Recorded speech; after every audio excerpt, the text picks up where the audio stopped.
Good afternoon. For the viewers, those who have tuned in from Winnipeg, Manitoba, Canada, and the viewers in the UK and Norway, a very warm welcome to our first of the event in the International Peace Day Festival titled Rise Above for Peace, jointly organized by Rotary Club of Winnipeg Peacebuilder Committee and Conflict and Resilience Research Institute, Canada. We are delighted to have a distinguished panelist today with us. And before I move on, as we always do, I would like to do the treaty recognition. The Conflict and Resilience Research Institute Canada is located on original lands of Anishinaabe Cree, Oji-Cree, Dakota, and Dene peoples, and on the homeland of Métis Nation. We respect the treaties that were made on these territories. We acknowledge the harms and mistakes of the past, and we dedicate ourselves to move forward in partnership with Indigenous communities in a spirit of reconciliation and collaboration. Ladies and gentlemen, without further ado, let me start with a brief introduction of the Forgiveness Project and its founder. And before I go there, let me also welcome Gary Senft, and he's a peace builder with the Rotary Club of Winnipeg. Gary, please come in and say a few words to open this session. Unmute the mic, Gary. I'd like to thank Dr. Kauser Admin for hosting us with the Conflict and Resilience Research Institute of Canada for hosting this event today. They do very important work, so I'd just encourage you to review their website and take a look at the programming that is ongoing in the wonderful work that they do. My name is Gary Senft, and as Kauser had mentioned, I'm the co-founder and co-chair of the Peace Days Festival and a member of the Winnipeg Rotary Peacebuilders Club that does a lot of work in the promotion of social justice, local to global. It is made up of Rotarians and Friends of Rotary, and has been going on for about 12 years now. Each year we have a festival, and this year we're pleased our festival is running from about September 10th to the 30th and involves about 15 events on a whole array of subjects. As Kauser mentioned, the theme for this year is a Rise Above for Peace. And I'd encourage you to look at our website, peacedays.ca, for a full event listing. And I would encourage you particularly to look at the events on September 19th on a cure for hate, on September 23rd regarding the Charter for Compassion, and on September 30th for a discussion of truth and reconciliation. So I'd like you to encourage you to do that. And I'd like to thank the two presenters today, and particularly Marina for dropping in from the UK to give us an introduction, as she was the founder of a very important organization, the Forgiveness Project. Thank you, Kauser. Thank you, Gary, so much. Dear viewers, as promised, let me speak a few words about the amazing Forgiveness Project. This project provides resources and experiences to help people examine and overcome their own unresolved grievances. The testimonies we collect at the Forgiveness Project bear the witness to the resilience of human spirit and act as a powerful antidote to narratives of hate and dehumanization, presenting alternatives to cycles of conflict, violence, crime, and injustice. Please have a look into the project website, theforgivenessproject.com. And without further ado, let me also briefly introduce and welcome the founder, Marina Cantacuzino. And she has joined us today, as you have learned, from London, England. UK. So Marina is an award-winning journalist who has worked for most British mainstream publications, including The Guardian, The Telegraph, and Hello Magazine. In 2003, in response to the invasion of Iraq, she embarked on a personal project collecting stories of people who had lived through trauma and injustice and sought forgiveness rather than revenge.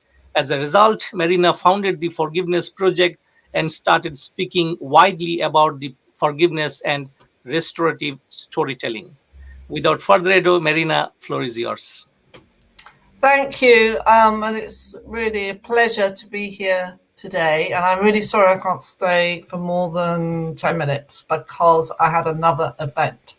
But with the wonders of Zoom and these virtual meetings, I can come in and just say something very briefly before leaving you to what I know will be a really interesting conversation between Louisa and Bjørn. I just want to really share with you why I started the Forgiveness Project and what we do and why I think it's important. Essentially, I was a journalist for many years, and it was in 2003, it was the beginning of the Iraq War, and I saw a photograph which was across many newspapers across the world, and it was of a 12-year-old boy called Ali Abbas, whose haunted, traumatized eyes stared out at me. And I was horrified by this photograph because Ali had lost both his arms and his entire family in the opening days of the Iraq War. And it's just brought home to me the absolute futility of what was happening. You know, for the record, I was dead against the war. I was convinced the harder you come down on people, the more they regroup and re-emerge in a more resistant and toughened way. So it made absolutely no sense to me. I was a journalist, as I say, I believed passionately in the power of the personal narrative. I knew that those were the stories that had the most impact and the most effect when I interviewed people and told their stories in their own voices. So as I was traveling and working with a photographer, I went around just collecting stories, stories which demonstrated peaceful solutions to conflict, and I think showed examples of people who, in the face of atrocity, had not sought revenge. From the perspective, again, both of victims and survivors, but also of perpetrators who had transformed their aggression into a force for peace. And I had no idea what I would do with these stories. It was just something I felt really compelled to do. They might just, at the time, I was just convinced they would probably be a newspaper article or a magazine article, and then my life would carry on with all the different sort of journalism I was doing. So it was a very private, personal project, something that I felt compelled to do, and which I've since come to realize was really a project and an initiative driven by anger. And I loved coming across a quote by Brené Brown recently, when she said anger was a soul-sucking emotion, but also, she said, a great catalyst for two of the grittiest forms of love, justice and equity. And when I read that, I thought, yeah, that was the kind of anger I was feeling at the time. Well, the stories I collected in that whole year, I went to Israel, Palestine, Northern Ireland, America, and I just collected 26 stories. I wrote them up. I was working with a photographer a lot. He took the pictures. And this then became an exhibition of stories. We got funding, and it became an exhibition called the F Word Exhibition, which continues to this day, 17 years later. And it's Louisa Hext, who is our coordinator for the exhibition in America. And this launched in London on the Thames, River Thames, a lovely gallery there, in January 2004. A year after I saw the photograph of Ali Abbas, and a year after I started collecting stories as what I thought was a private, personal project. And this exhibition was funded by social justice activist Anita Roddick, who since sadly died, but also is the founder of The Body Shop. She gave them money to make, lovely, huge photographs, beautifully printed up words. And I thought that was fantastic. I thought my life would go back to journalism, but I had absolutely never anticipated the level of interest that came to this exhibition. People came and queued, and we got loads of media attention. And I suddenly realized that this was really tapping into a deep public need to find humanity in a place so full of brutality. And I think what people also really appreciated by the stories and the way the stories were told, but this wasn't about persuading people to forgive. This was about exploring, and it was about inquiring, and it was about showing the difficult, costly messy nature of forgiveness that could also potentially be transformative. So it wasn't a place of persuasion in any way. It was really a place of inquiry and exploration. And I think people really appreciated that. And it was on the back of that and the huge success of the exhibition and of people thereafter just contacting me again and again, can we use these stories for our own work in conflict transformation? And that's how the Forgiveness Project really came to be. It was out, nothing I planned, nothing I thought through, nothing I ever imagined, but simply out of a public need for more. Because I then just developed the Forgiveness Project, which has become, essentially it does three things. It's a platform for stories that heal, restore, and rehumanize. It's a community of storytellers from the perspective of victims and perpetrators. I use that as shorthand, those terms. And that includes someone like Bjørn, a community of storytellers who share the common goal of wanting to use their story to draw a line under the dogma of vengeance. And it's become really a global movement of people who believe in peaceful solutions to conflict.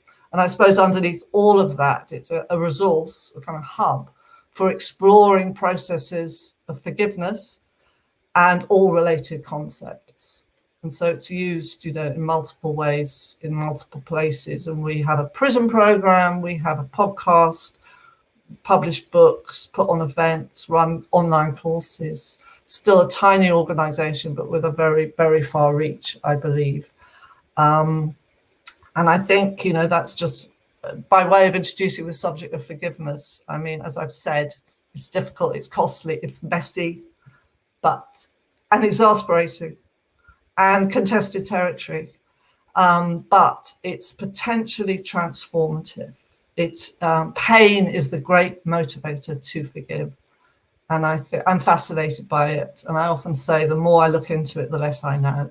And that's what makes it so intriguing and so fascinating. So I'm going to hand over to Louisa, who, as I said, is a fantastic coordinator for the Forgiveness Project. And she's in America. The exhibition has been in multiple places over the years, thanks to your drive, Louisa. It's nice for me to be able to say that to you.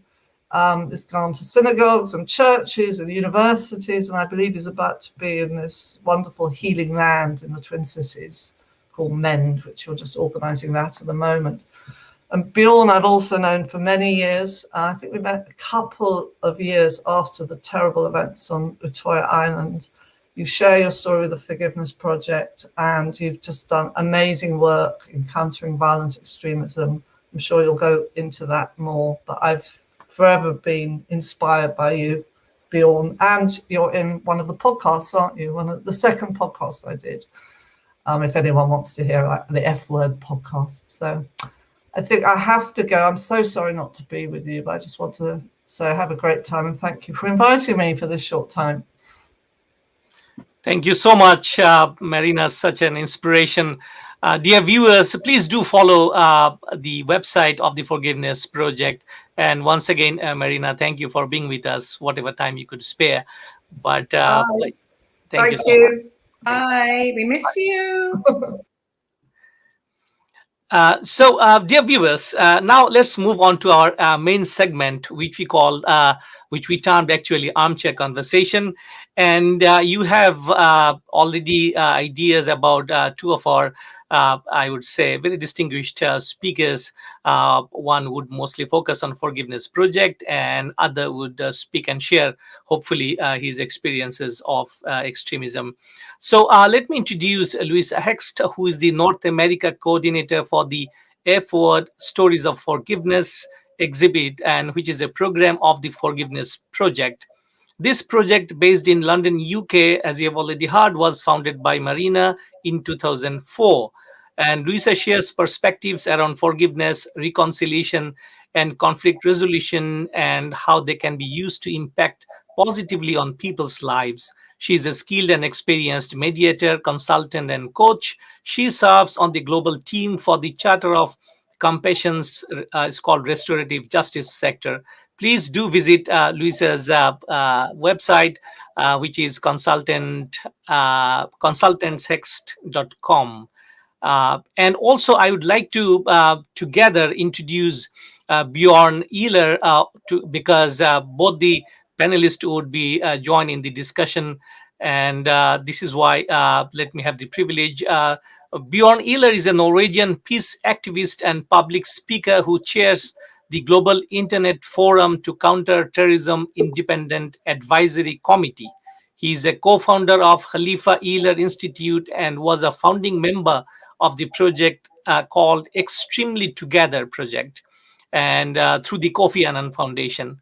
In July 11, Ihler survived the Utøya mass shooting, and that is really very signature event, possibly for all of us.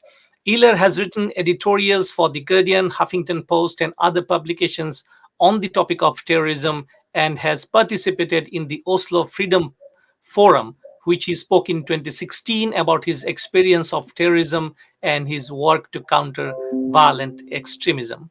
So, ladies and gentlemen, you have just heard about the rich background of both the distinguished speakers today. And without further ado, let me welcome both of them to start the conversation. Floor is yours, Louisa and Bjørn. Well, hello, and good morning, good afternoon, good evening. Bjørn is in Norway, somewhere. No, maybe not in Norway. Are you in Norway? I'm actually in Sweden. But yes, you are. So close to Norway that it hardly matters. Oh, well, so you are in a Scandinavian country. It is maybe 7:25 in your world. Yeah. Yep. I am in Minneapolis, Minnesota, with an English accent. Always say that's kind of fun. I am at the same time as Winnipeg, Canada. This is my little, get comfortable with the conversation. First off, I am so excited to have Bjørn here because I'm kind of boring on my own.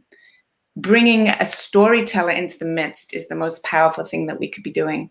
Listening to Marina got me all goosebumpy and excited about the potential conversation we're going to have, Bjørn. And we decided that we weren't going to talk at our audience who are observing us. We were going to talk with one another and have a conversation that may be, hopefully, of interest, following a very organic format of questions that we developed together. That sound about right, Bjørn? That sounds about right. Yeah. And within that, then we get an opportunity to dig deep and figure out how we want to share our way of doing the work around forgiveness, reconciliation, restoration, and maybe some other things that might come up in our conversation. Is there anything that you want to add right now, Bjørn? No, I think that pretty much covers it. It's kind of a journey of both forgiveness and the conversation about forgiveness, I believe in. So let's kick it off. One of the things that I was really excited about to talk with Bjørn was to hear his perspective, which is quite unique. Here is this incredible guy that has a story to tell. It is not a story that has credentials that might be academic credentials. It is a story that's inherently about what happens to a person when they experience a life-changing event, and then what propels them into a world of uncertainty, a world of recovery from trauma, possibly bringing in passion around justice. Because I know, Bjørn, you have always been an activist from a very small person, and this thing happened. I'm curious, what does forgiveness, that word, mean to you? So it's a difficult word, right? And we all deal with it in slightly different ways. And within kind of Judeo-Christianism, it means a vast diversity of things, as well as outside of that. And so, like, depending on cultural contexts and religious contexts and all of these things, we have different concepts of forgiveness. But I think to some extent that it's important with some background of kind of where I'm from. And, you know, I'm agnostic Norwegian, as most Norwegians are. I grew up in the suburbs of Oslo, and in an area where there's a lot of people coming from all over the world coming together, and kind of multicultural melting pot in many ways. And I had a very good upbringing there. One of the things I did pretty early on in my first year of high school actually was to go to South Africa and work with documentary filmmaking, and through that was introduced to kind of the work of Mandela and Desmond Tutu. Desmond Tutu has been involved in the Forgiveness Project as well, and in the early days at least. And so they were a great inspiration for me kind of always. And so was the process surrounding creating the Freedom Charter in South Africa in the 50s, which kind of predates a lot of the work against apartheid there, as well as the process after apartheid. So in 2016, when I went there, I was 16 years old, and got the pleasure of learning about all of that, and came back to Norway trying to kind of figure out how to apply this in Norway in many ways, because Norway likes to think of itself as like the most peaceful, most democratic, most wonderful place on the face of the planet, and you know, in many ways it is.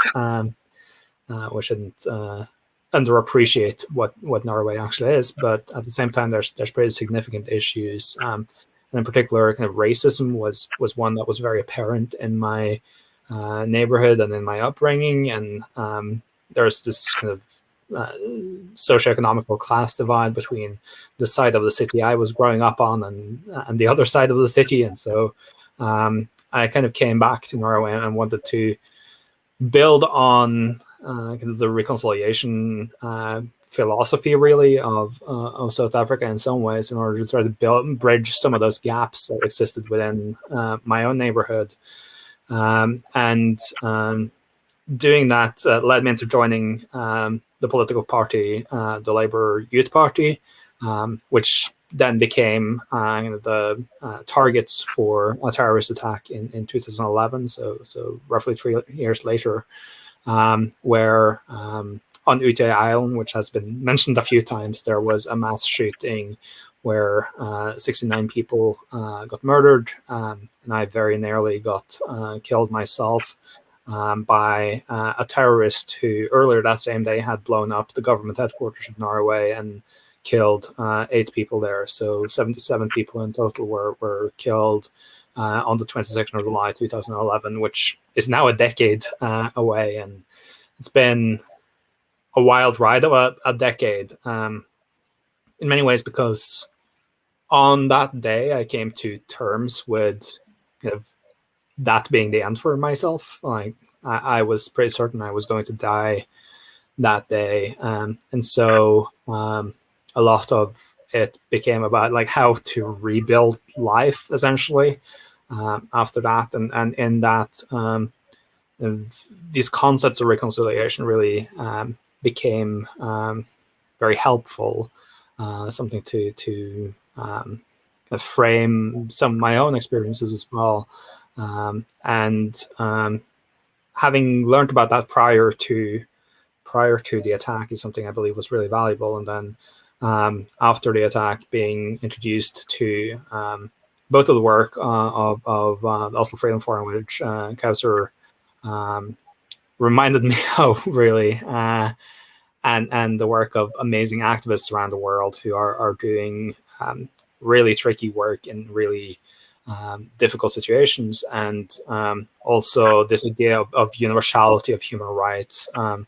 which became really key to me, was some starting points, but then also through kind of a lot of those networks getting introduced to Marina and the work of the Forgiveness Project, being able to learn about the experiences of other people who had been through traumatic events and who had gone through kind of life-changing events in many ways, and learning about how they had in some instances, forgiven the perpetrators and are now working closely with perpetrators of violence against themselves or their families, etc. As there's some examples of in Marina's book and in the exhibition, but also mostly found peace with themselves and found ways to live on after difficult events. And for me, kind of the act of reconciliation became more about accepting that what happened, and learning to live on in the knowledge of that, and figuring out what best to do in order to live a decent and somewhat dignified life after something like that has happened, because it was life shattering, and for so many people that's kind of been the start and the end of the experience. But for me, it really became like, how do we transform this to become something that we can build on and grow from, rather than something completely destructive. And so I tend to not use the word forgiveness a lot about it, because that very quickly leads to, like, have you forgiven Breivik, which isn't really important to me. Like the perpetrator of the terrorist attack isn't really who this is about for me. It's about restoring and rebuilding my own life and my own path forwards, and like some sense of paths forwards for people affected by terrorism, which at this point in history is unfortunately everyone, and figuring out how we can better come to grips with why people go down the paths of becoming terrorists, through trying to understand the humanity of terrorists, but also how we can build more resiliency within our own communities in order to prevent these things from happening. And so that's a roundabout way of saying I kind of prefer talking about reconciliation, but ultimately it comes down to kind of that interpretation of forgiveness, broadly speaking, as well. And so I'm kind of going to throw the question back to you, Louisa, of you've worked with so many stories and so many people from around the world who's been dealing with kind of forgiveness in different ways, and that's really kind of the heart of the conversation of the Forgiveness Project, right? So after all of that, and after your own life experiences as well, what does forgiveness mean to you? It's such a timely question. You started out the conversation talking about forgiveness and through a Christian Judeo lens. And you know, and others may know, that we are now within the 10 days of awe in the Jewish faith. With the Jewish New Year was just last week, Rosh Hashanah, and tomorrow night is Kol Nidre. It is the most holy day of the Jewish year, and it leads into Yom Kippur, which is the day of forgiveness. And I have really struggled with my Jewish identity as a Jew, wrapping my head around following faith and the expectations of a higher power, of a God that tells me how I should frame what forgiveness is and what it isn't. So tomorrow is when I'm supposed to go into 25 hours of fasting, of repentance, and making apology, which is also different than forgiveness, and asking for forgiveness of others. The interesting thing for me is that I don't believe that we can ask another for forgiveness. I'm not talking about if you tread on someone's toe by mistake. You might say, will you forgive me?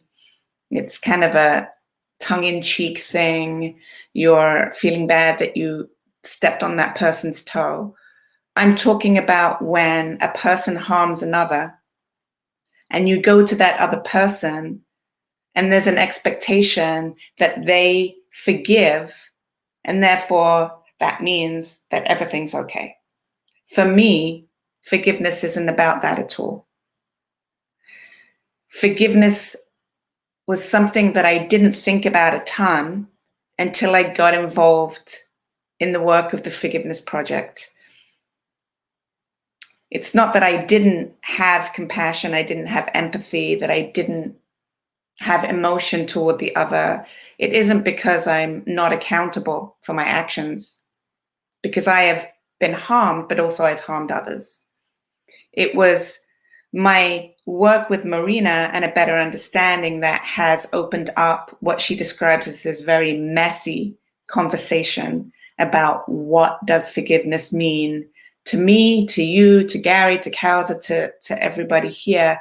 What does forgiveness mean to me, and how did it evolve? Because I think that that kind of leads into the forgiveness work of both of us, is that I organically fell into this work. I was working with a woman whose name is Bonnie Fournier, and she was gathering stories of individuals who she was capturing on camera, as simple as placing a kiss on that person's cheek, two people coming together and a radical kind of connection.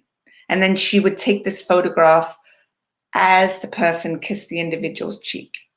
And it had come from her having had this amazing experience when she took a self-portrait of she and her twin sister being kissed actually by her twin sister, and how she felt so elated and so happy when she took that photograph. And so she was on this personal project, just like Marina, gathering these photographs, and she wanted to fund it further. And I said, well, let me help you do that. And I started researching, and there comes the Forgiveness Project, stories of individuals who had made a path to peace, to reconciliation in their lives without being vengeful. And I started to dig deep and say, where are my resentments? How do I feel when somebody harms me? You know, the normal reaction is to pump up and posture, and it's the eye for an eye kind of thing. And I was like, that's not how I want it to be. The story of the work and my unpacking forgiveness was when Bonnie told me a really powerful story of a woman who she had taken a photograph of kissing her daughter. It was a public photography experience where people could come and have their photographs taken using that format. And about a couple months later, on the front page of the local newspaper was the same woman who was being charged with taking the life of another child. And that just gave me goosebumps. The catalyst, similar to the story of Ali Abbas and the photograph. It all came out of photographs, which is amazing when we think about this work. The power of a photograph, the power of a story. And I said to Bonnie, this woman who you have described as someone who you developed a friendship with and who ended up being incarcerated and who you visited day and week after week, that's the story that you should be sharing with the world. Not just the story of a photograph and a kiss on the cheek, but the story of a person's journey and how they move along that path, a journey perhaps without a destination. I said, imagine, and this is even before I knew Marina and this work, I said, imagine if you could take a photograph of two people standing next to one another who at one point had hated, strong word, had moved from a place of resentment, moved from a place of vengeance to a place of, I forgive you. Wouldn't that be amazing?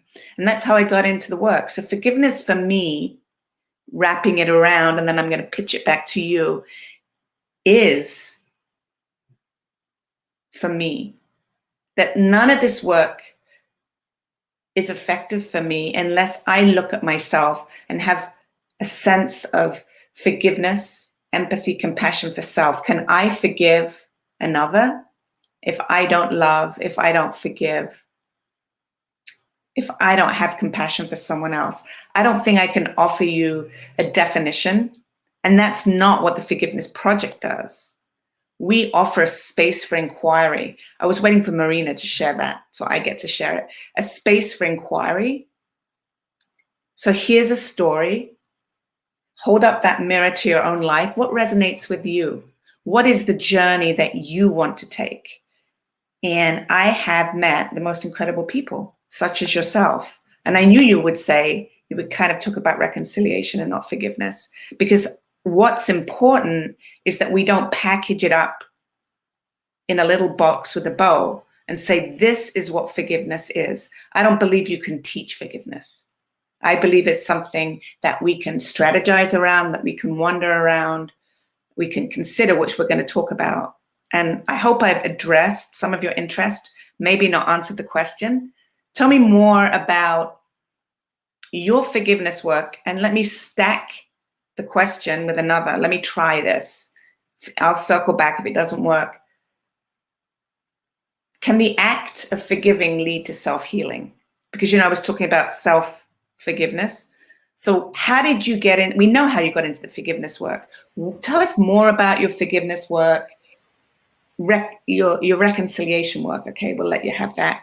And in your own world, I'm sure there was some language of forgiveness there. You have the story about the little boy as well. The stories about people that you couldn't save, that you saw shot dead in front of you. I've kicked the ball into your court. Yeah, it's a pretty heavy ball at that point. But yeah, I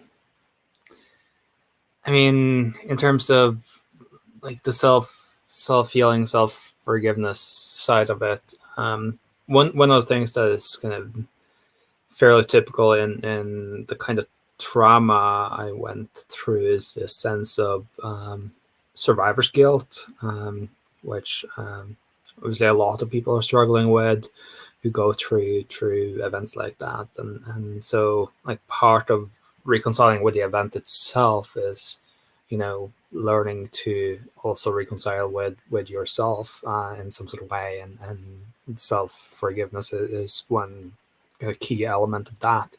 On the language note, I think it's kind of worth also thinking about how different languages use different words to describe things.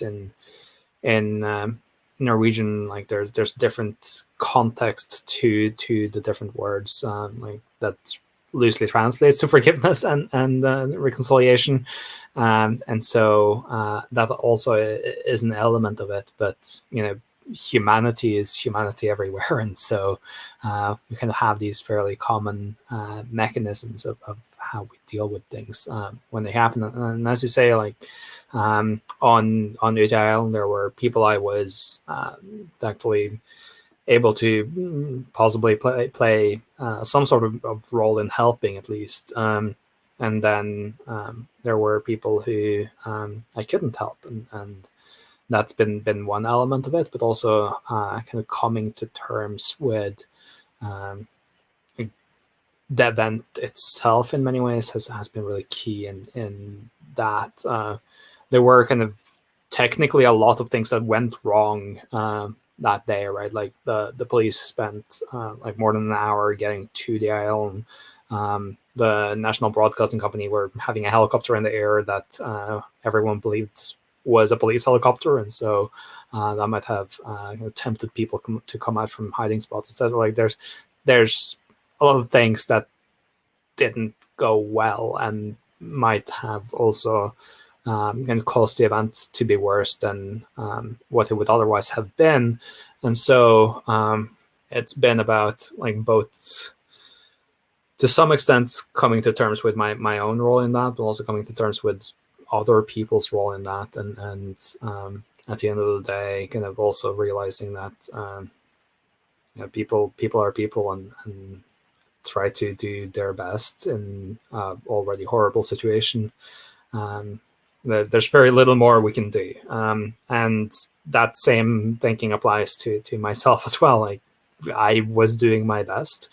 I was, a 20-year-old kid on summer vacation in Norway, and my best wasn't necessarily very much, but I did what I did, other people did what they did, and we are all human at the end of the day, and while we all had sort of different roles to play formally and things like that, it's also about kind of acknowledging that side of it, which I think is important, both in terms of the reconciling with the event itself, but also with the self-healing element of it. And so that's been important in kind of the dealing with trauma side of things as well, and kind of dealing with PTSD and to a very large extent not actually suffering much from the survivor's guilt side of things, that I know other people who were there and also did things to save others, etc., have been struggling a lot with. And so that's at least some notes on that. But then the question is also kind of like 10 years later, what are we doing on the basis of what I learned from some of that? And a lot of that comes down to also working on kind of both the peace building side of things and the reconciliation side of things that are ultimately intertwined in so many ways. And as you can see from my name on the screen, I'm part of the Khalifa Ihler Institute, which essentially is a peace building organization. And so what we're doing is essentially applying peace building philosophy, really, both in peace building work and in building reconciliation and peace processes and participating in those in countries that are currently war-torn, but also trying to bring that mindset to communities that largely perceive themselves to be at peace. And part of that is also acknowledging that no community really is at peace. There's underlying conflicts in Norway. There's a whole range of issues from how migrants are being met, from how indigenous peoples are being met, etc., by the majority community in both Norway and Sweden and other countries that we kind of view as staples of the peaceful world to some extent.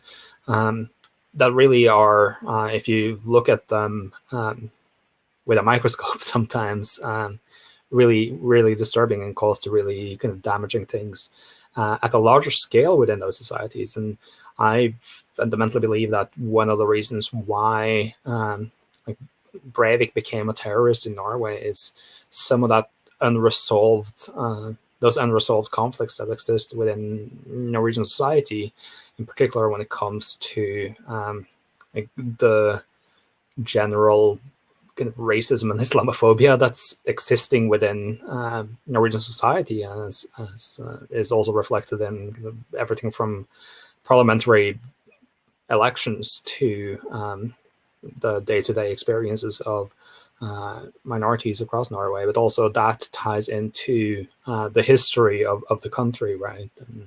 And this is a country that's constitutionally banned Jews and Jesuits from the kingdom for the first with the first version of the national constitution that was written in 1814, and then there's been a high degree of anti-Semitism really within the country, which largely goes undiscussed and unaddressed because talking about it in itself it is something that most people don't want to do, and they don't want to acknowledge this issue, and that ties into the Nazi occupation of Norway in the Second World War, and the fact that about 2,000 Jews, which was essentially the entire Jewish population, were sent off to gas chambers, and that also is kind of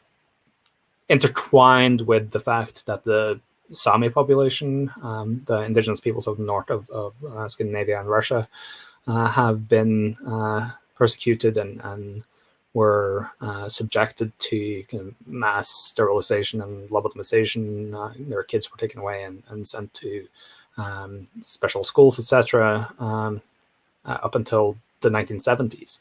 And the same for the Roma population and the so-called travelers in Norway, who are also have historically been in Norway since the dawn of time to some extent. So I think it's also about acknowledging that these issues that might look minute and might be leading to radicalization and violence between individuals also have roots in a much wider kind of national narrative and national traumas that we haven't been adequately discussing and dealing with. So like that's part of the work we're doing as well, is kind of looking at that and discussing that and trying to shine some light on the fact that peace building, reconciliation work, acknowledgement of past grievances, the truth element of truth and reconciliation are so important in these countries that we view to be very peaceful as well. Like Canada is another prime example, right, of a country that on the surface is amazing in so many ways, and truly is amazing in so many ways, but also has these really disturbing underlying issues, both when it comes to relations between groups in Canada right now and the historic relationships between First Nations and Indigenous peoples, as well as within kind of current Canada as well. It's, I was going to ask you if we could circle into Canada a little bit and have some conversations around some of the historic challenges, and also one particular event that I'd like to talk about.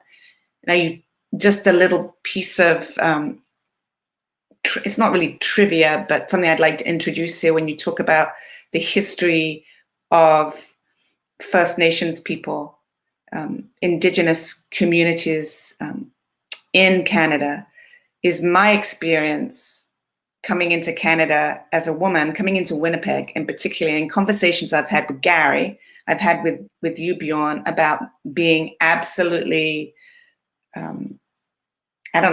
just totally impacted by the customs hall in Winnipeg, when I would come in and see like these posters all over the walls that are asking for information about missing women and children in the area, the majority of which are First Nations people. And the fact that it has gone on and on and on for years and years and years, it's almost like people are perceived as invisible, so it doesn't really matter what we do to people. And that leads to the conversations that you and I have had, Bjørn, about equity, how we see people, that I don't think we've talked about invisibility, but in reality, it has a lot to do with invisibility and how some people are considered more important than others. It reminds me of the George Orwell book, Animal Farm. All animals are equal, but some animals are more equal than others. This whole concept, generationally. So we can talk more about that. I just wanted to touch on my interest in the conversation around the gentleman who is Jaskirat Sadhu, who had the unfortunate circumstance of driving a truck, driving a lorry, and a mistake that took so many lives of young people and adults and injured so many others. The hockey team. A handful of years ago, this man from the outset, who was described as a villain, who was described as a bad person, a person who is an immigrant who should be sent back to his own country, a person who had taken the lives of lovely young hockey players and their coach, but yet stood accountable throughout the process, collapsed in pain because of the tragedy that occurred, and yet he was seen as the person who had perpetrated against a group, and how people's perspectives of justice are so incredibly different. What does justice look like? My friend Sam Lawler, who I've talked to you about, whose father murdered her mother. It took her years and years to figure out that justice isn't necessarily defined in one way, and it doesn't necessarily mean for another person to suffer. So it leads into this question for you that I have. I have so many different examples of this. Joe Barry is another example. Joe Barry, whose father lost his life at the hands of Pat McGee when, as an IRA militant, he blew up the Grand Hotel, and Sir Anthony Barry, her father, who was a politician, lost his life. The reason I bring up Joe Barry, the reason I bring up Jaskirat Sidhu, is because people think that they have a handle on what justice looks like, and that they can speak about what justice looks like for the other. My curiosity is, can one forgive on behalf of another person? Can a society, can a community that has been wronged, such as Rwanda or South Africa, Northern Ireland, portions of Northern Ireland, groups of people who on a more individual level say, well, you know, Sidhu needs to go back to his own country. He has no right to stay in Canada with his family. Do we have a right to forgive or not forgive on behalf of another? Long-winded, but I think you're getting the gist here, right? I'm giving you kind of the entree. What are your thoughts? There's so much in those questions to unpack.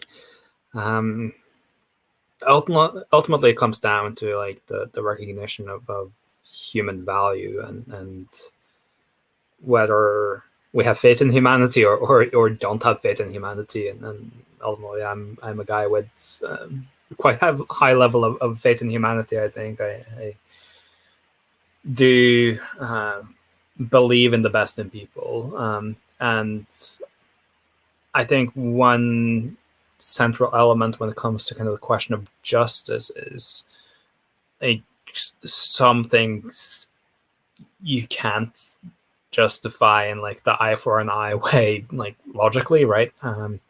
Like Breivik killed 77 people. Like by some justice systems, he would be either convicted to like capital punishment, or he would have to serve 77 life sentences, which would have been like another ruling within like the US context, perhaps to some extent, right? And so for a lot of people, that seems like the kind of logical way to apply justice, but truly no individual man can serve 77 life sentences. To sentencing would be nonsensical in itself, right? And so like the conclusion I've kind of come to with regards to that is that we can't really have justice. So let's look for like how we can grow from the event and learn from it rather than let it destroy us and let it lead down a path where you know, we are essentially going to the same level of hatred, of spite as what Breivik acted from. Like he was trying to kind of enforce his own weird sense of justice by killing people. And so that was the driving force there, and within my context, completely unjustifiable, right? And so like the whole idea of the balance of justice, if you like, it needs to be rethought to some extent, because like we can't sentence Breivik in any meaningful way within like a justice system. And so yeah, that's part of the tricky elements of that question.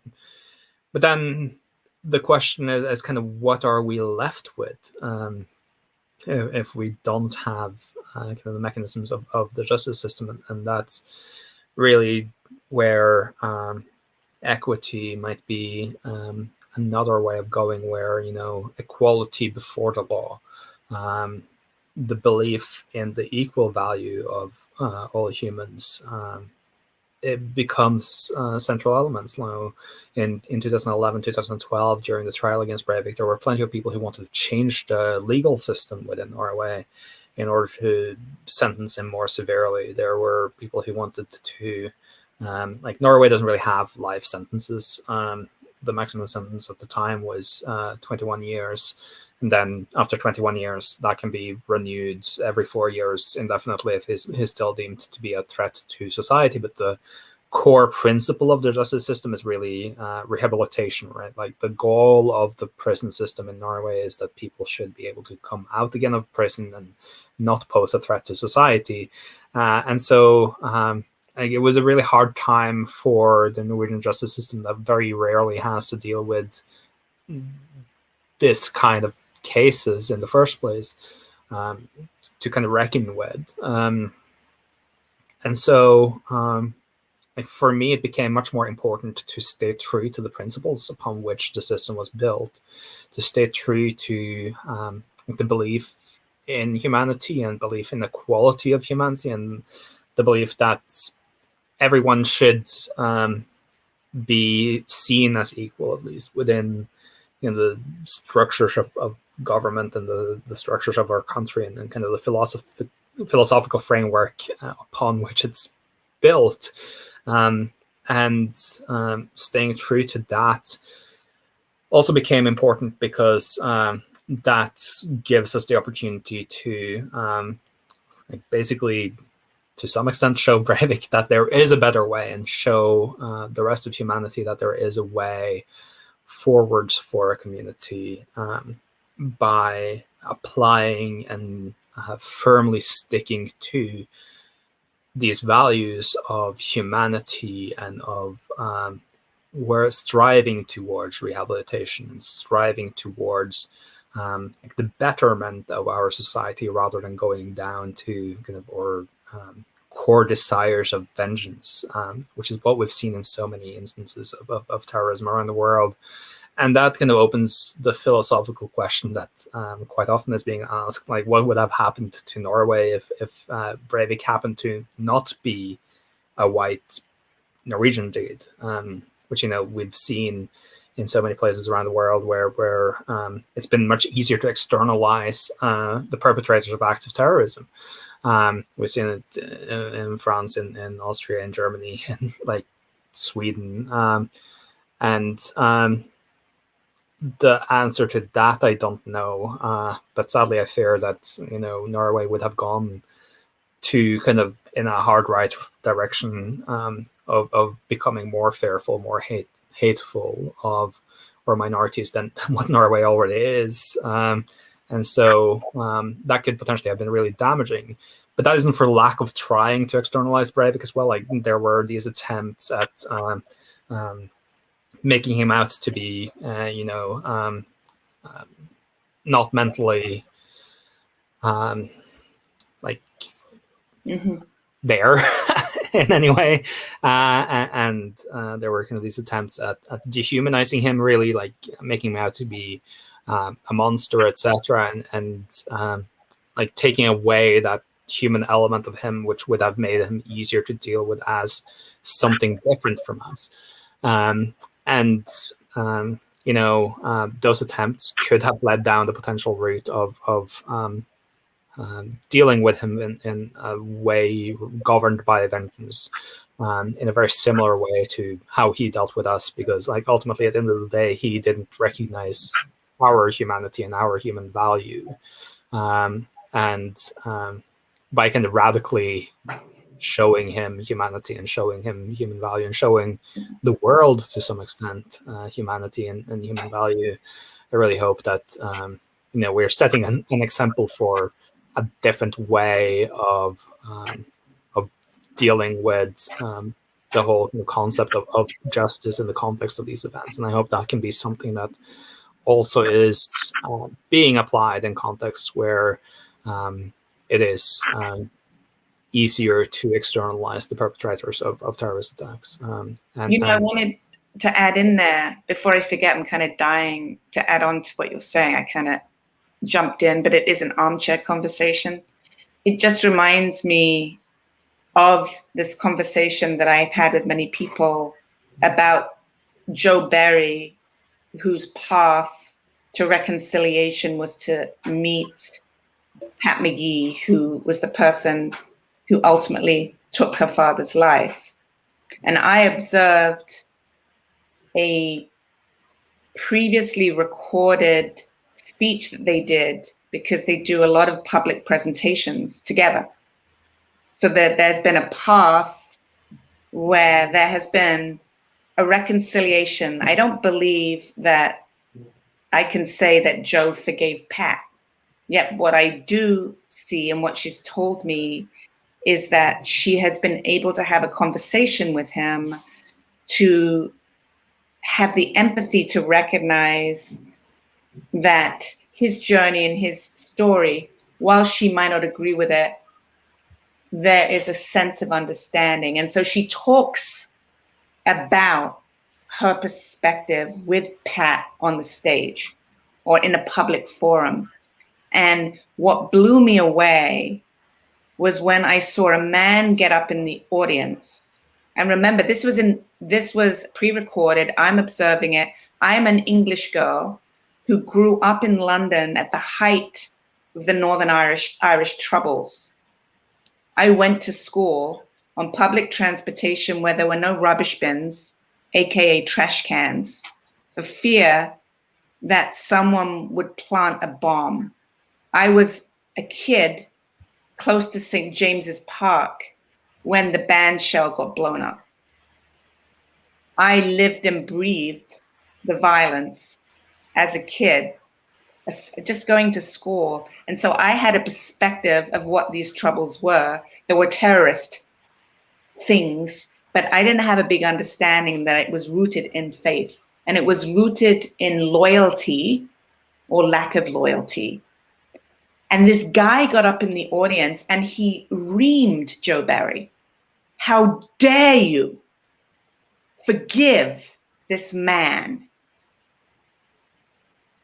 It is not your right to forgive this man. He is the enemy. Likely somebody who leaned religiously towards a Protestant perspective. If we're going to bring in religion, so many wars are because of people's perspectives of religion. Because Pat believed so much in his Catholic identity and independence from the UK, from England, right? But here's this guy, it's like Gary all of a sudden butting into this conversation right now and saying, you don't have a right to tell your story, Bjørn, about what your perspective is of the Norwegian justice system, because this is what I think. And rooting it in that, I know the answers, which leads me back to this whole story about having, it's not even a story, a question, whose right is it? We could go on and on and on about it. But what blew me away was that this person was actually telling Joe Berry, who had lost her father. He got killed. He's not here anymore. She lost her father, and she's actually done the work to reconcile in the way that she wants to reconcile. And she's wanting to share her story with the world. And there's this guy that says, you don't have a right to feel that way. Get off yourself. So I don't know if you have a response to that, but that was kind of a thing that I had on.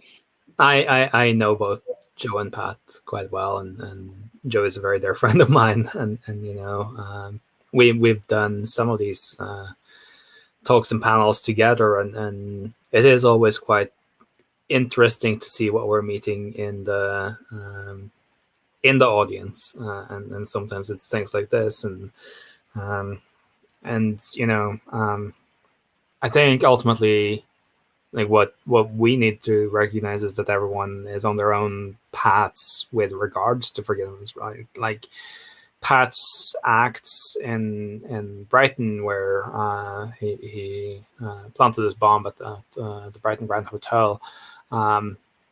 It affected Joe, obviously. It killed her father, but it was representative of something much bigger. It was representative of your childhood, growing up without trash bins, and it was representative of everyone who lived with that fear of attacks throughout both England and Ireland over like all those decades of the Troubles. And so like they have their own paths they're on with regards to reconciling with that path. And so I think, like, yes, this man was obviously out of line and should be respectful of Joe's journey, but at the same time, we should also recognize that this man is dealing with his own things in his own time to some extent. He's on his own journey, and I really hope he comes to a place where he can accept that we all are on our own journeys, and we should be respectful of our own journeys. And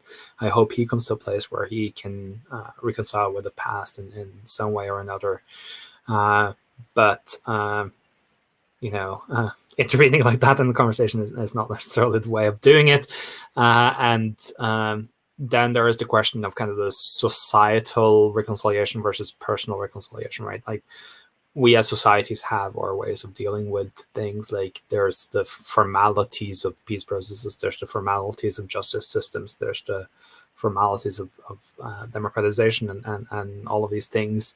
And what we tend to sometimes forget is that it also is about humans. It's about my relationship to my neighbor and my fellow man. And at the end of the day, we have both a collective responsibility for how we are dealing with past grievances and then current grievances and how we are interacting with each other as societies, but we also have that same responsibility at a very personal level where, we need to work with ourselves in order to figure out how we are best and in the healthiest ways we can dealing with our own trauma, our own grievances, our own past, and in that also recognizing that we are mixed bags, everyone. Like, we are doing good things, we're doing bad things.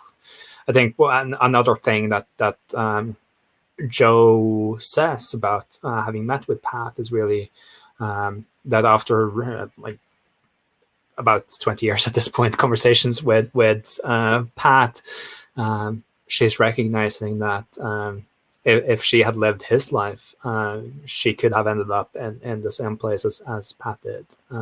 She recognizes that there is a path there that Pat was on that was due to his circumstances and his life, and not all of it was by Pat's choice. The conflict of Ireland is not just Pat's conflict. And so with all of that baggage, like, she can see how, to some extent, he was informed to go into the IRA and to do the things that he did. That's a form of understanding where he's coming from and to some extent reconciling with him. Although, like, I don't necessarily translate that to the acceptance degree of forgiveness that people quite often talk about as well. So yeah, we're all on our paths, both as individuals and as societies. But yeah, Kauser, I think you might have some questions and stuff at this point. Thank you. Way too long. No, totally fine, because such a fascinating discussion. I was captivated with the stories, the anecdotes that both of you have shared. So I have I'd go with the first question to you, Bjorn. So some of our viewers would like to know what this word Khalifa implies, because I think somewhere it is very common in Arabic. The term is found. So would you kindly explain for our viewers how the name came into being of your institute? I have shared the link. And second point is, I think it's quite poignant in a sense that, hypothetically speaking, I'm not sure if you have personally met Mr. Andrew Breivik, but if you would have met him somewhere one-to-one, and if the opportunity given to you, would you ask him whether he has changed his mind and attitudes towards fellow human beings? Would he even consider a reconciliation the way he would have thought? So what do you think? Would it ever happen, and what would you say?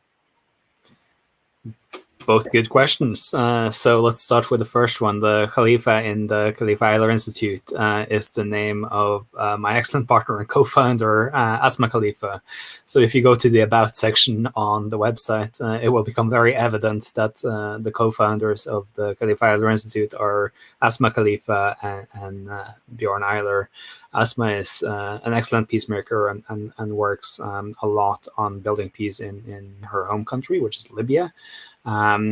She is a Masir, so she's of the indigenous peoples of Libya as well, and of all of North Africa, and really kind of from both the indigenous perspective and from the being a woman in a very male-dominated world, works on bringing in a diversity of voices into both the formal peace processes. Like on Friday, she spoke at the UN Security Council about this, and so it's worth checking out that speech, which is on the website as well. But yeah, she brings that into the formal peace process, but also really into the informal peace building at a grassroots level. And one of the ways in which we've been working with that in Libya has been through essentially working on kind of preservation of the cultural practices of the Amazigh people, etc. And so there's a lot of really interesting stuff that she's up to as well. She's way better at talking about it, and you guys should invite her at some point to take part in the peace days as well, which I'm sure would be very interesting. But yeah, it's simply the names of the co-founders, which is the story of that. When it comes to Breivik and meeting him in person, like I haven't met him outside of on Utøya Island, and then for far too many days in court, where I was testifying and he was testifying, and all of the things were very governed by the court procedures. So I haven't really had a conversation with him ever. And so the question of whether he's changed his approach to humanity, I think, can be answered in other ways than through conversations with him right now. Like, it's quite evident from letters he's sending and kind of the work that he's doing in prison that he hasn't changed his mind. If anything, he's gotten worse in kind of his relationship to humanity, and that's really kind of disconcerting to see. It also shows to kind of my understanding of failure in the system of rehabilitation that the prison system in Norway should be. There's been a lot of controversies about how he's been treated in jail. He sued the Norwegian state for essentially breaches of human rights in accordance with the European European human rights legislation. And in the first instance of the court, he won forth with that, which also is indicative that something is wrong in how like Norway is treating him at this point. And so that's quite worrying, and kind of leads to the further conclusion that I'm not going to meet Breivik for a very, very long time, if ever. And I'm okay with that. And I think that's another kind of really interesting aspect of some of the conversations I've had with Louisa in the past as well, about like whether like reconciliation or forgiveness, or call it whatever you want at this point, requires the presence or interaction with the person that can be viewed as the perpetrator of whatever it is that you're reconciling with. And to me, that's never been important. Like, it's never, to me, been about Breivik. It's been about my own personal journey and how I'm dealing with what happened to me, which, you know, was triggered by him, and it's very much by his acts that like the horrors of Ihler and the 23rd of July attacks in Norway happened. But it's been a decade of learning to live with that, and that's been up to me, and up to how I've been personally taking on in my path, in learning to deal with both what happened directly to me and what my views on humanity and peace and reconciliation and all of these things that we've been discussing today are. So I think that's kind of the important takeaway when it comes to that question, seeing as it still very much looks like a very abstract question to some extent. Thank you so much, Bjørn. A question to Louisa. I would like to bring to the discussion about one of the themes that you actually brought out today in the webinar, that who seeks reconciliation on whose behalf. So my question to you, which is very kind of contemporary, the American intervention in Afghanistan, which ended just as we speak. So the global war on terror, 2 decades of 9/11, that also coincided with this same event. So one of the research think tanks projected that this whole intervention costs nearly 1 million lives globally, and particularly in Afghanistan, 500,000, and so. So according to your work and in this project, what do you see reconciliation from Afghan people towards America? Because in many cases, it is still perceived as an intervention and the enterprise of occupation. So how do you really view a state is being is reconciling with people from a very far distant land? Thank you. Wow, what a tough question. And my response is not going to be academic, because I'm not as academic as you. As you started to sharing the story or asking the question, it took me back to the Truth and Reconciliation Commissions and the work, for example, of former Archbishop Desmond Tutu, where people, individuals, had the opportunity to share their story, and for people to listen to that story and hold space for that story. And the entire conversation about, how do we have people account, or a state account, for the loss of life, because one person, or a group of individuals made the decision for the masses, made the decision for all of us as American citizens. In this instance, you're talking about the US. Yet we as individuals were not necessarily in support of that action.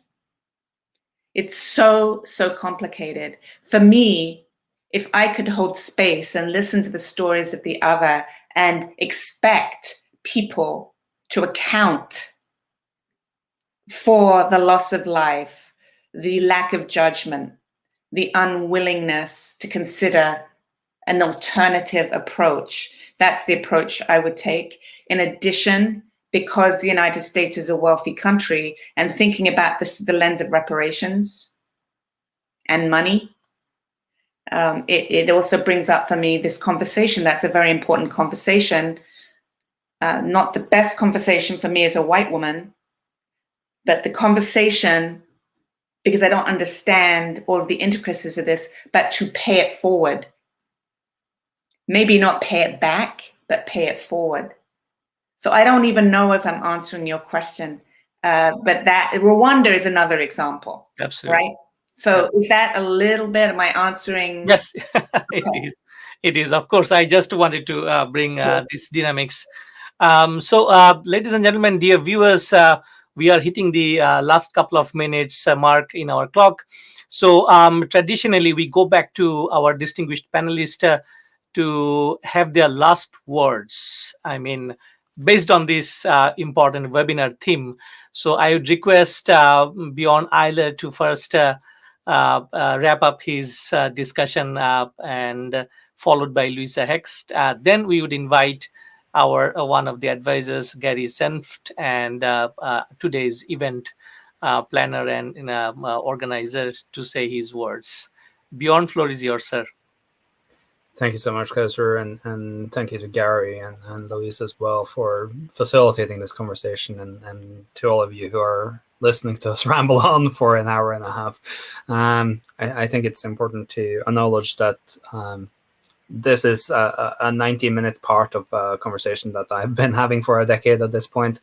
And so obviously there's a lot of things that we couldn't get to during this conversation. And I think one of the really key elements of that is curiosity. And that's, again, something that Louisa and I have been speaking about over the past little time we've known each other as well.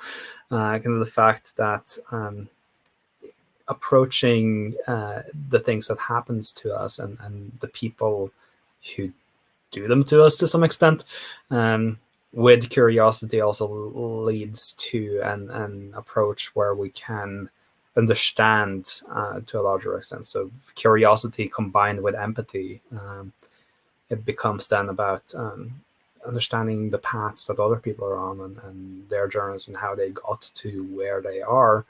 And from that, we can learn.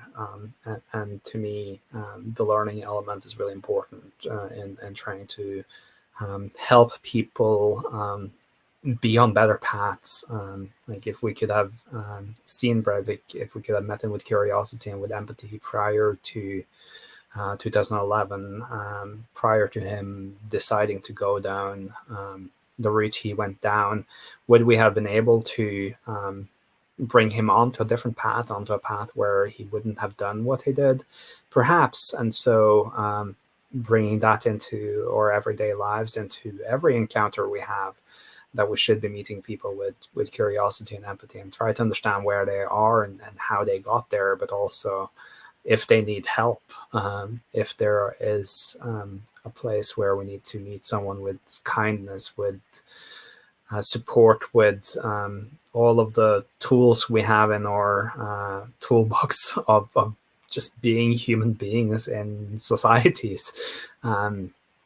If any of that can help lead people onto paths that are healthier, not only for themselves, but also for their surroundings, then we as humans also have a responsibility to do that. And that requires curiosity, it requires empathy, it requires humanity. And so I really kind of want to hammer home those terms here at the end. So yeah.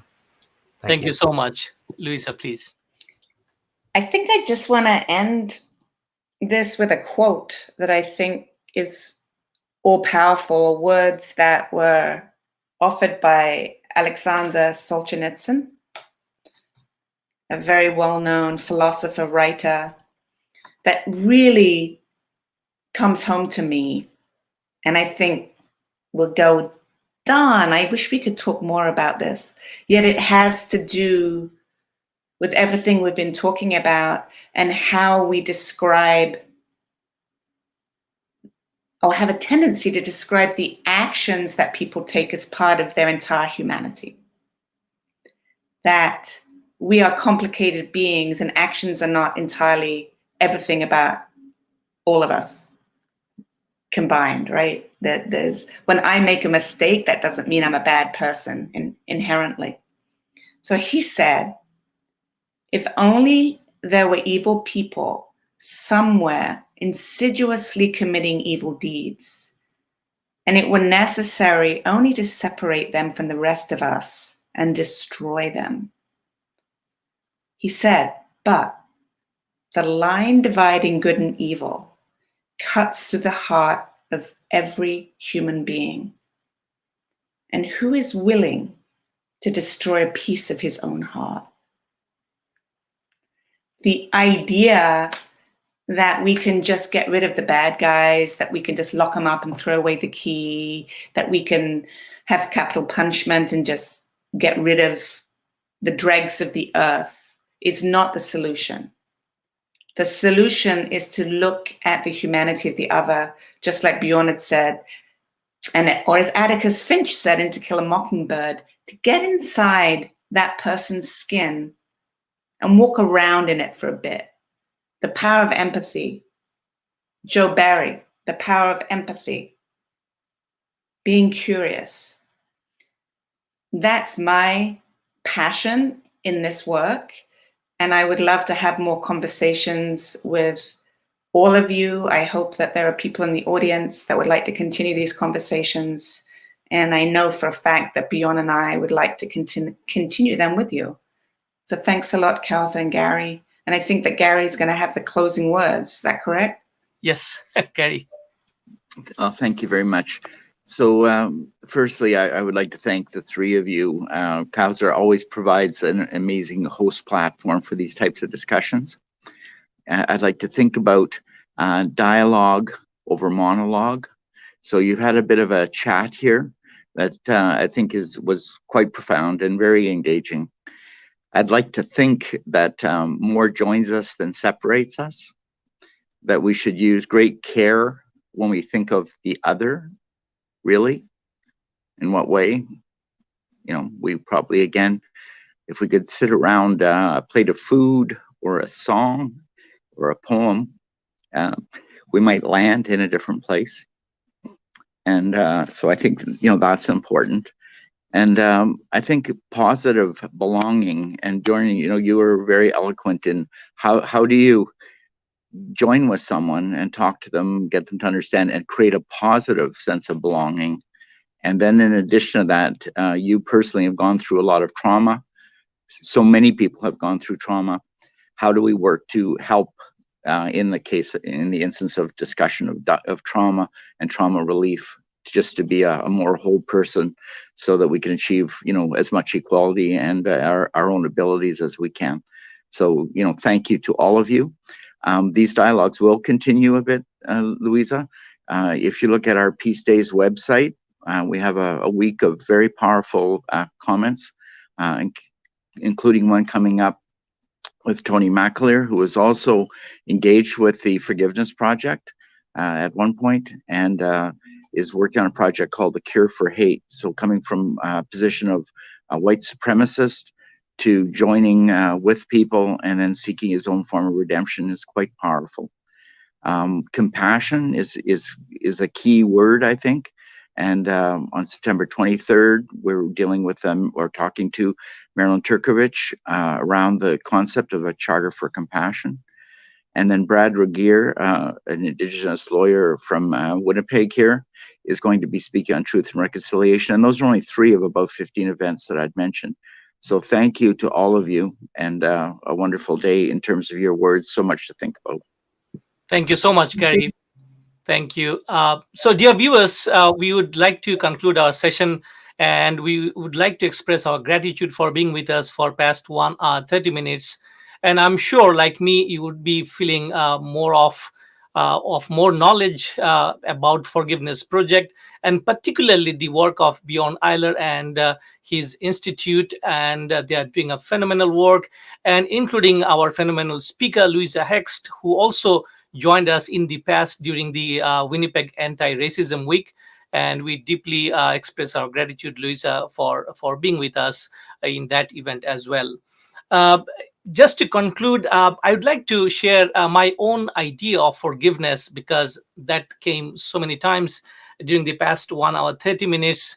As a researcher, academic, and practitioner, to me, forgiveness is to understand why it happened. And this is my own takeaway. I always try to understand why why a perpetrator thought that this would be the best way to resolve something. So this is what I keep exploring in many of my researches. Like Bjørn Ihler, I do research on violent extremism, hate, and counter-radicalization in the West. And my particular interest is community-based intervention. I would like to end our session by quoting Bjørn Ihler's fantastic word. He said that you cannot teach forgiveness. He also said that this journey comes from within, and it is not about Andrew Breivik, the perpetrator of the event. It is rather his journey towards reconciliation and forgiveness, if I might have quoted you correctly, Bjørn. So this is what is main takeaway for me from this session. And ladies and gentlemen, you will find this video in our website, www.cric.org. And also do not forget to visit peaceday.ca. We would like to continue our discussion on this topic, forgiveness, reconciliation, and empathy from Canada in the future. So by saying that, I would like to conclude once again our deep, deep gratitude to both the speakers, Louisa Hext and Bjørn Ihler, to join us in this fascinating discussion this afternoon.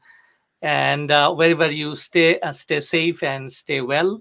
And thank you, Louisa, Bjørn. Thanks for the opportunity. It was amazing. Never know how it's going to work out. And I think it was a great conversation. Thank you so much. And we'd have just a small clip to play, and goodbye. And Bjørn, maybe it's good night at your place. Louisa, good afternoon.